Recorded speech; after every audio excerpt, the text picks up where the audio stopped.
अस्सलाम वालेकुम, कैसे हैं सब? ठीक हैं। तो दोस्तों, आज की इस वीडियो में हम TIG वेल्डिंग मशीन के बारे में, ये जो पोर्टेबल वेल्डिंग मशीन होती है, इनके बारे में बात करेंगे। इनको मैं आपको खोल के दिखाऊंगा, इनके अंदर में क्या सिस्टम होता है और कौन सी मशीन कितने हद तक जा सकती है। ठीक है, तो हमारे साथ बने रहिएगा, वीडियो को पूरा देखिएगा। तो इससे पहले भी मैं अपने चैनल पर काफ़ी सारी वीडियो अपलोड कर चुका हूँ वेल्डिंग मशीन के हिसाब से, कि मुख्तलिफ उनकी रिपेयरिंग ट्रिक्स हैं, कौन सी मशीन अच्छी है। काफ़ी सारी वीडियो ऑलरेडी मैं इस पे अपने चैनल पे अपलोड कर चुका हूँ, क्योंकि हम वक्तन फ़वक्तन नई नई मशीनें लेते रहते हैं कि हमारा जो सिस्टम है वो प्रोजेक्ट से रिलेटेड है। हमारी जो कंपनी है वो प्रोजेक्ट वगैरह बनाती है, जैसे पावर प्लांट हो गए, हाइड्रो प्रोजेक्ट हो गए, इस किस्म के प्रोजेक्ट हैं। तो हम मुख्तलिफ इकसाम में इकसाम की मशीनरियाँ लेते रहते हैं। ठीक है, तो उनमें जो सरफहरिस्त है वो क्योंकि वेल्डिंग मशीन बहुत ज़्यादा इस्तेमाल होती है और काफ़ी दोस्त रिक्वेस्ट करते रहते हैं वेल्डिंग मशीन के बारे में बताने से, तो मैं जैसे पहले कहा, मैं काफ़ी सारी वेल्डिंग मशीन के बारे में रिव्यू कर चुका हूँ, बता चुका हूँ कि कौन सी मशीन कितने पैसे में आती है और कैसा काम करती है, कौन सी मशीन घर के लिए अच्छी है, दुकान के लिए या कारोबार के लिए अच्छी है।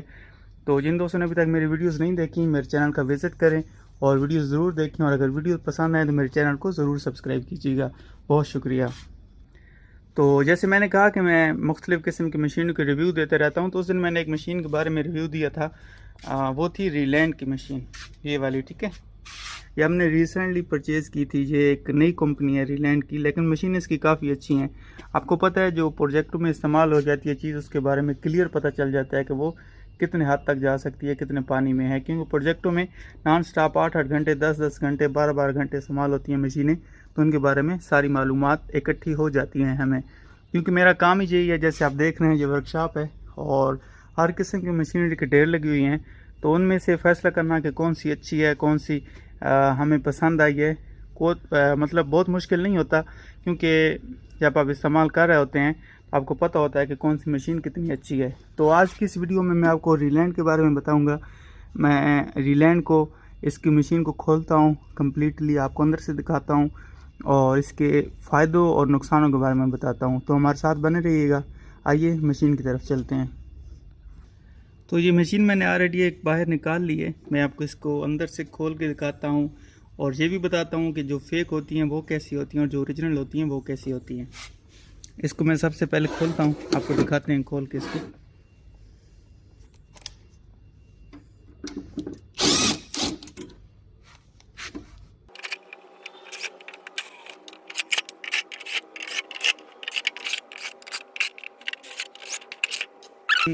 कुछ टाइम पहले ही परचेज़ हुई है।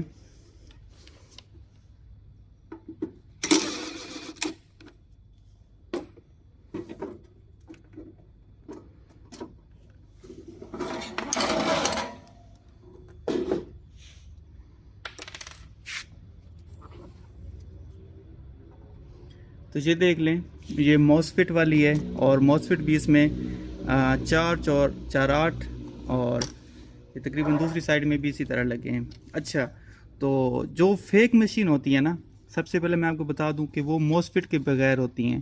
ठीक है, ये मॉसफेट का मेन काम होता है, जो मतलब वोल्टेज को जो टेक्निकल नहीं है उनके लिए यही बताता चलूँ कि मेन काम इन्हीं मॉसफेट का होता है और इन्हीं की वजह से मशीन की कारकर्दगी होती है। ठीक है, इसमें ये एक सर्किट होता है पावर सप्लाई का। ठीक है, हमारी जो वोल्टेज आती है वो इधर आती है इन कैपेसिटर से होके, फिर इस सर्किट में, इस सर्किट से होके फिर इधर आती है, इधर से होके फिर इधर आती है। ठीक है, तो इधर से हमारी जो वेल्डिंग का करंट है वो सारा आउट इधर से होता है। तो सबसे पहले जो फेक मशीन होती है ना, मतलब फेक आप नहीं कह सकते, आप कोई लोकल ब्रांड कह सकते हैं या कोई सस्ती मशीन कह सकते हैं, तो उसमें ये मॉसफेट का चक्कर नहीं होता। वो सिर्फ कैपेसिटरों को रन करके उसकी वेल्डिंग आउटपुट बनाते हैं। ठीक है, तो इसमें ये 4 मॉसफेट एक साइड में लगे हैं, 4 दूसरी साइड में लगे हैं, ये डायोड लगे हैं, 4 इधर 4 उधर। जो कुछ थोड़ी सी अच्छी मशीन होती हैं उनमें ये 3 होते हैं। ठीक है, कुछ जो ज़्यादा अच्छी होती हैं उनमें ये 6 होते हैं, एक साइड में 6 होते हैं, दूसरी साइड में भी 6 होते हैं, मतलब जो इससे भी ज़्यादा अच्छी होती हैं। तो वो भी हमारे पास पड़ी हैं, इंशाल्लाह मैं किसी नेक्स्ट वीडियो में आपको खोल के दिखाऊंगा अंदर से। तो जो ज़्यादा अच्छी होती हैं उनमें ये मॉसफेट 6 लगे होते हैं, उनकी कारकर्दगी मज़ीद अच्छी होती है। तो इसमें 4 लगे हैं, जो इससे कम अच्छी होगी 3 पे होगी, 2 पे होगी या बिल्कुल होगी ही नहीं। तो सबसे पहले ये एक बात हो गई। उसके बाद आइए ये सर्किट देखिए, ये इसका आप कंट्रोल सर्किट भी कह सकते हैं। ठीक है। ये मतलब जो फेक फिर मेरे मुंह से फेक निकल जाता है, मतलब जो सस्ती मशीनें होती हैं ना, उनमें ये सर्किट बड़ा नाम होता है, मतलब बिल्कुल छोटा सा सर्किट लगा होगा कंट्रोल के लिए और इतना झंझट नहीं होता। अगर आप सिर्फ इस सर्किट की बात करें ना, ये सर्किट क्योंकि मैंने उस दिन परचेज़ किए थे, तो ये सिर्फ एक सर्किट ऊपर वाला, ये एक सर्किट, ठीक है, आपको तकरीबन 6 से 7 हज़ार रुपये में पड़ेगा। सिर्फ एक सर्किट की मैं बात कर रहा हूँ इसकी, ठीक है। तो ये मैंने परचेज़ किए हैं, मुझे पता है। तो एक बात तो ये हो गई, ठीक है। तो उसके बाद अगर आप नीचे आ जाएं तो ये देखें, ये शायद आपको ये नज़र आ रहा होगा, हीट सिंक वगैरह, ये मॉसफेट के साथ ही काम करती हैं। ये जो नॉर्मल हल्की मशीनें होती हैं ना, अगर उनमें मॉसफेट लगी भी हों तो उनमें ये जो हीट सिंक होती हैं ये बराए नाम लगी होती हैं, या तो साइज़ में बहुत छोटी होंगी, ठीक है, या लगी भी होंगी तो बहुत थिन होंगी, बारीक होंगी, जो मशीन को अच्छे से जब मशीन गर्म होती है तो उसको ठंडा नहीं कर सकते, क्योंकि जब मशीन चल रही होती है तो मॉसफेट गर्म होते हैं ये, तो इनको ठंडा करने के लिए एक तो पंखा लगा होता है, और पंखा अगर सिर्फ पंखा भी लगा हो तो वो उतना काम नहीं करता अगर हीट सिंक अच्छे से काम नहीं कर रही होती है। तो हीट सिंक का भी मशीन में बहुत किरदार होता है, क्योंकि जब मशीन ज़्यादा गर्म हो जाती है तो ये ओवर हीट की लाइट ऑन हो जाती है, तो मशीन अपना काम करना रोक देती है जब तक ठंडी नहीं हो जाती। और अगर बार बार यही मसला होता रहता है तो मशीन बिल्कुल उसका ये सर्किट नकारा हो जाता है, आपको सर्किट चेंज करना पड़ जाता है, ठीक है। तो उम्मीद है आपको काफ़ी कुछ समझ आ गया होगा इस मशीन के बारे में। अगर इससे मतलब हट के भी अगर आपको वेल्डिंग मशीन के मुतल्लिक कुछ मालूमात हों, आप जानना चाहते हों, बताना चाहते हों, तो ज़रूर बताया कीजिए। अच्छा लगता है आपके कमेंट देख के। ये देखिए, ये देखिए, ये जो मशीनें पड़ी हैं ये बड़ी मशीन है, मतलब 600 800 एम्पेयर तक जाती हैं, 1000 एम्पेयर तक जाती हैं, 1200 एम्पेयर तक जाती हैं। ये आपको नज़र आ रही होंगी।